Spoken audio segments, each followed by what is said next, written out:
Today we are going to watch a very good and disturbing movie named I Saw the Devil.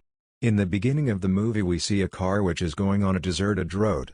Then the car stops on the side of the road, because one of the tires of that vehicle was punctured. In that car was a girl named Jo-yoon and she calls her fiancé Kim for help.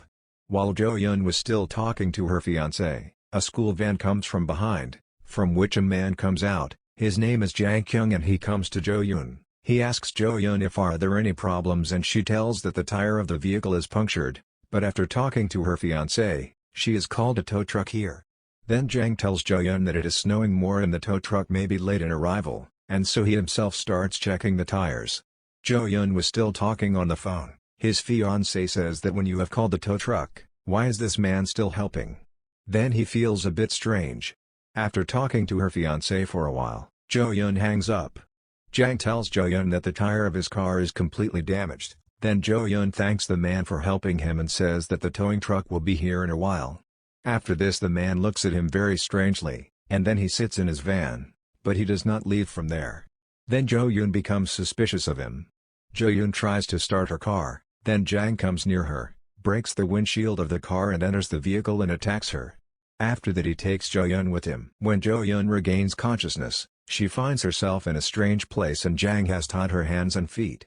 Then he rapes her, after which Jo-yoon gets very scared. She understood that this man was about to kill her. And she tells him that she is pregnant and has a baby in her stomach, so he should not kill her and let her go. But still Jang does not take pity on him and brutally kills him.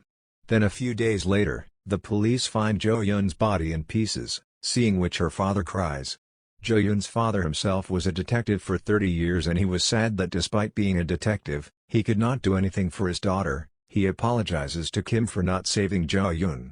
Kim is the fiancé of Jo-yoon. He loved Jo-yoon very much and he was very broken by the death of Jo-yoon and started living with depression.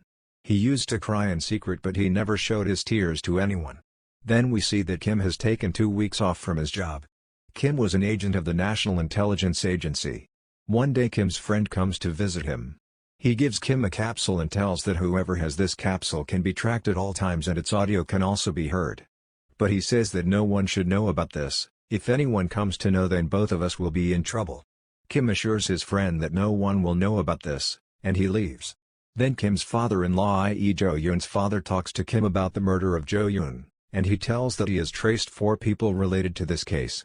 Kim leaves from there taking their photos. After this, Kim finds and brutally tortures 2 of the 4 people, but Kim learns that none of them know anything about it.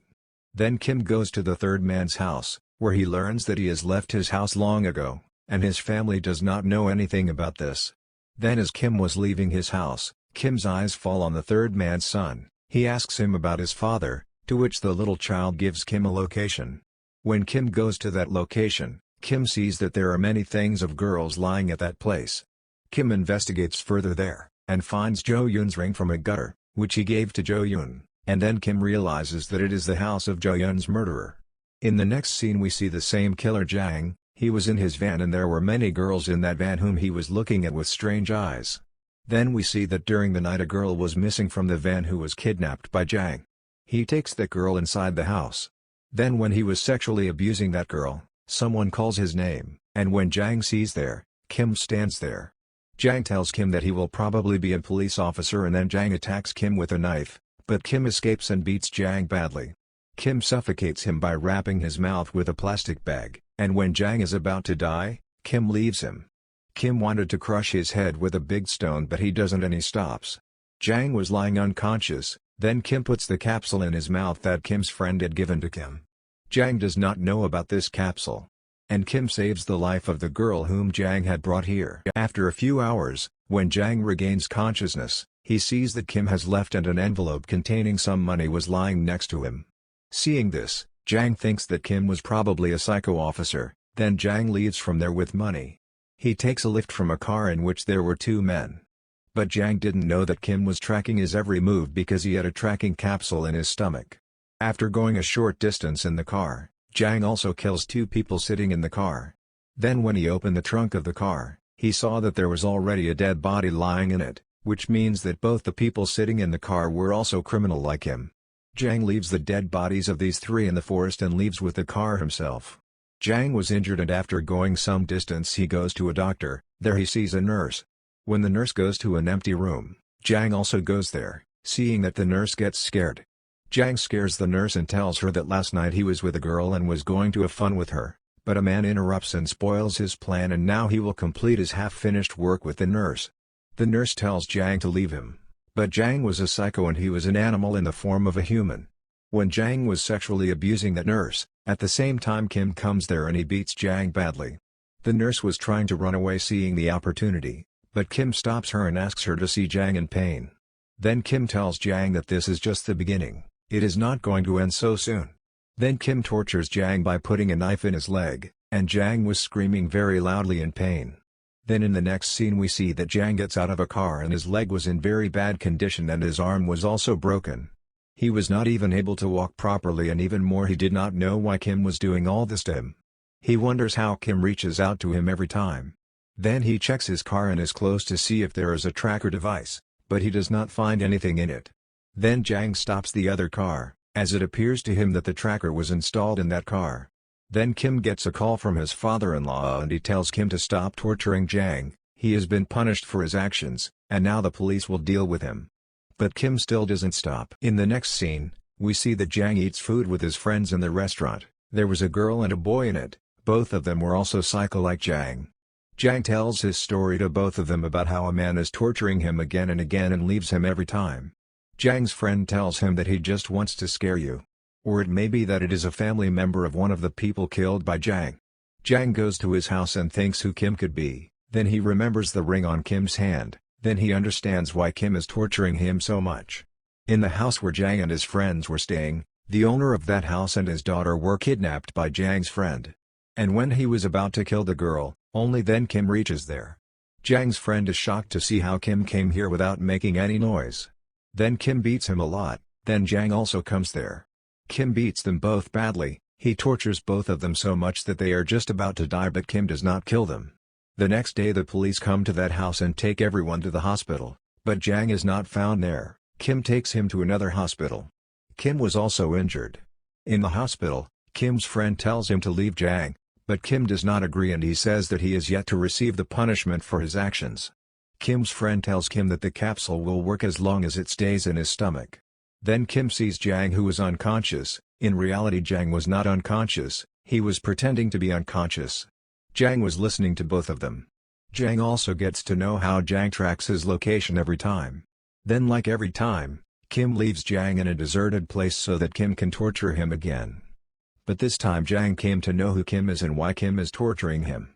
He also found out that he has a capsule containing the tracker in his stomach. With the help of the same capsule, Kim could also hear Jang's voice. Jang tells Kim that he has come to know that he has a capsule in his stomach and he has also come to know that he is taking revenge for Jo-yeon's death. Jang tells Kim that now the game will be more fun, and he says that he also knows Jo-yeon's house.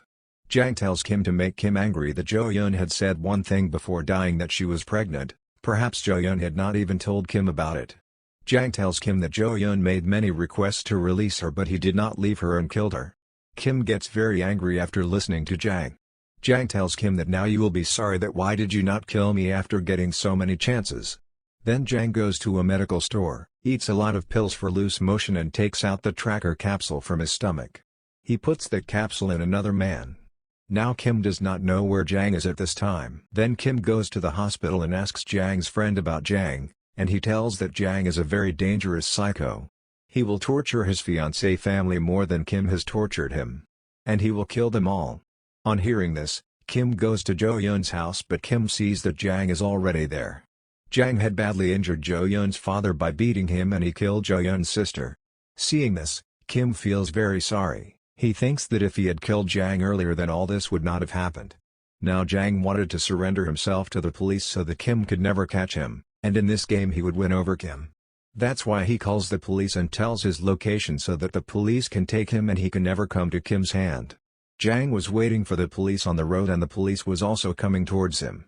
Just then, before the police can arrive, Kim drags him inside his car and takes Jang to the same place where he killed Kim's fiancée. Kim ties Jang to the same place where Jang used to kill all the girls. Then Kim tortures him. Jang was unable to bear the pain and he tells Kim to kill him.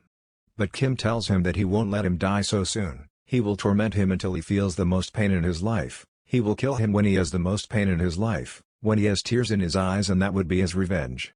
Jang was still begging for death and was saying that he does not have the strength to bear any more pain. Kim tells Jang that he must have heard this from so many girls and now he has to feel the same pain himself. Jang starts laughing after hearing this and he says that he has no fear in him, nor does he regret anything. Then Kim ties him with a rope and there is a rope in his mouth. If Jang releases the rope from his mouth, the blade above his head will fall on his head and his neck will be cut. Kim had tied the second rope to the door. If someone opened the door, the blade on Jang's neck would fall and his neck would be cut. Now Jang was stuck on both sides. He could not even leave the rope stuck in his mouth and even Jang's neck would have been cut if someone opened the door from outside. After setting the whole mechanism, Kim comes out of that place. And a taxi comes from behind in which Jang's family is there and they go to the same house where Jang is. Kim had left a transmitter near Jang so that he could hear Jang's voice, and Jang was repeatedly saying that he is not afraid of anyone. Then Kim tells Jang that his family is outside the door and they know that Jang is inside. Now Jang was badly stuck. If his family comes in through the door, the blade will fall from above and cut Jang's neck, and even if Jang releases the rope from his mouth, the blade will fall from above and cut Jang's neck. This was the moment when Jung was afraid of his own death. He was very scared. This is what Kim wanted to see, the fear of his own death in Jang's eyes. Now he himself will die by the hands of his family. His family was trying to open the door from outside and Jang was telling them not to open the door. He was unable to speak properly because he had a rope in his mouth. If he had let go of the rope, his neck would have been cut. Then Jang's family forcefully opens the door, then the blade falls on Jang's neck and his neck is cut and falls down. And Kim was listening to these actions from his earpiece. And Kim gets tears in his eyes. He took his revenge but lost everything. The title of this movie is I Saw the Devil, and in this movie many girls saw devil in Jang's eyes and Jang saw Kim as devil, and that was the story of this movie.